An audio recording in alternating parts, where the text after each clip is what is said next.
दोस्तों, वास्तव में कर्म योग ही वह योग है जिसके माध्यम से हम अपनी जीवात्मा से जुड़ पाते हैं। कर्म योग हमारे आत्मज्ञान को जागृत करता है। इसके बाद हम न केवल अपने वर्तमान जीवन के उद्देश्यों को बल्कि जीवन के बाद की अपनी गति का पूर्वाभास प्राप्त कर सकते हैं। इस योग में कर्म के द्वारा ईश्वर की प्राप्ति की जाती है। श्रीमद् भगवत गीता में कर्म योग को सर्वश्रेष्ठ माना गया है। गृहस्थ और कर्मठ व्यक्ति के लिए यह योग अधिक उपयुक्त है। हम में से प्रत्येक किसी न किसी कार्य में लगा हुआ है, पर हम में से अधिकांश अपनी शक्तियों का अधिकतर भाग व्यर्थ खो देते हैं, क्योंकि हम कर्म के रहस्य को नहीं जानते। जीवन के लिए, समाज के लिए, देश के लिए, विश्व के लिए कर्म करना आवश्यक है, किंतु यह भी एक सत्य है कि दुख की उत्पत्ति कर्म से ही होती है। सारे दुख और कष्ट आसक्ति से उत्पन्न हुआ करते हैं। कोई व्यक्ति कर्म करना चाहता है, वह किसी मनुष्य की भलाई करना चाहता है, और इस बात की भी प्रबल संभावना है कि उपकृत मनुष्य कृतज्ञ निकलेगा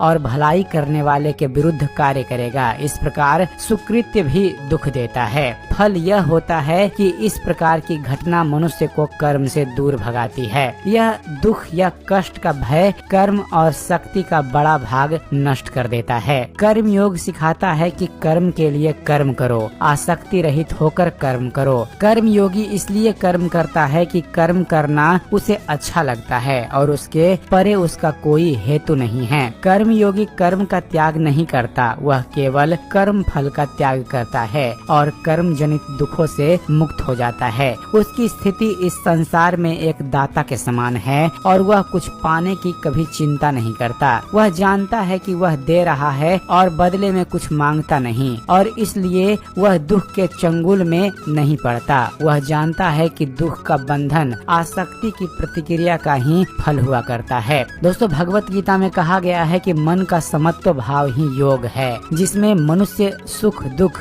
लाभ हानि, जय पराजय, संयोग वियोग को समान भाव से चित्त में ग्रहण करता है। कर्म फल का त्याग कर धर्म निरपेक्ष कार्य का संपादन भी पूजा के समान हो जाता है। संसार का कोई कार्य ब्रह्म से अलग नहीं है, इसलिए कार्य की प्रकृति कोई भी हो, निष्काम कर्म सदा ईश्वर को ही समर्पित हो जाता है। पूर्व जन्म का कारण वासनाओं या अतृप्त कामनाओं का संचय है। कर्म योगी कर्म फल के चक्कर में ही नहीं पड़ता, अतः वासनाओं का संचय भी नहीं होता। इस प्रकार कर्म योगी पूर्व जन्म के बंधन से भी मुक्त हो जाता है। चलिए अब बात करते हैं भगवत गीता में बताए गए कर्म योग के बारे में। दोस्तों, कर्म योग का प्रतिपादन गीता में विशुद्ध से हुआ है। भारतीय दर्शन में कर्म बंधन का कारण माना गया है, किंतु कर्म योग में कर्म के उस स्वरूप का निरूपण किया गया है जो बंधन का कारण नहीं होता। योग का अर्थ है समत्व की प्राप्ति, सिद्धि और असिद्धि, सफलता और विफलता में समभाव रखना समत्व कहलाता है। योग का एक अन्य अर्थ भी है, वह है कर्मों का कुशलता से संपादन करना। इसका अर्थ है इस प्रकार कर्म करना कि वह बंधन न उत्पन्न कर सके। अब प्रश्न यह है कि कौन से कर्म बंधन उत्पन्न करते हैं और कौन से नहीं। भगवत गीता के अनुसार जो कर्म निष्काम भाव से ईश्वर के लिए किए जाते हैं वे बंधन नहीं उत्पन्न करते, वे मोक्ष रूप परम पद की प्राप्ति में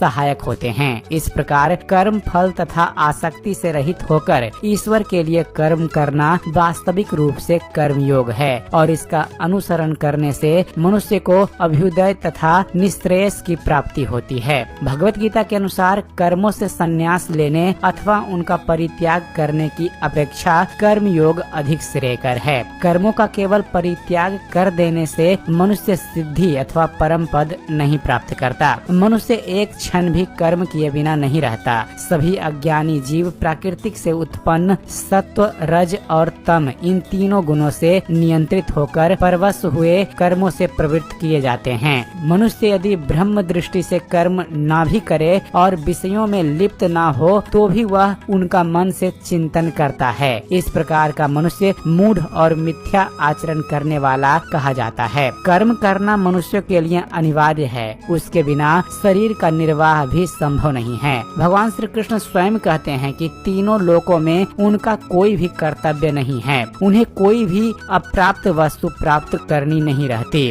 फिर भी वे कर्म में संलग्न रहते हैं। यदि वे कर्म न करें तो मनुष्य भी उनके चलाए हुए मार्ग का अनुसरण करने से निष्क्रिय हो जाएंगे। इससे लोक स्थिति के लिए किए जाने वाले कर्मों का अभाव हो जाएगा, जिसके फल स्वरूप सारी प्रजा नष्ट हो जाएगी। इसलिए आत्मज्ञानी मनुष्य को भी, जो प्राकृतिक के बंधन से मुक्त हो चुका है, सदा कर्म करते रहना चाहिए। अज्ञानी मनुष्य जिस प्रकार फल प्राप्ति की आकांक्षा से कर्म करता है, उसी प्रकार आत्मज्ञानी को लोक संग्रह के लिए आसक्ति रहित होकर कर्म करना चाहिए। इस प्रकार आत्मज्ञान से संपन्न व्यक्ति ही गीता के अनुसार वास्तविक रूप से कर्म योगी हो सकता है। तो दोस्तों, यह थी एक छोटी सी जानकारी भगवत गीता के अनुसार कि कर्म योग क्या है इसके बारे में। उम्मीद करते हैं फ्रेंड्स आप सभी को हमारा ये वीडियो पसंद आया होगा। वीडियो पसंद आया हो तो वीडियो को लाइक और शेयर करना मत भूलिएगा। आप हमारे चैनल को सब्सक्राइब कीजिए और देखते रहिए, जानते रहिए। धन्यवाद। जय हिंद।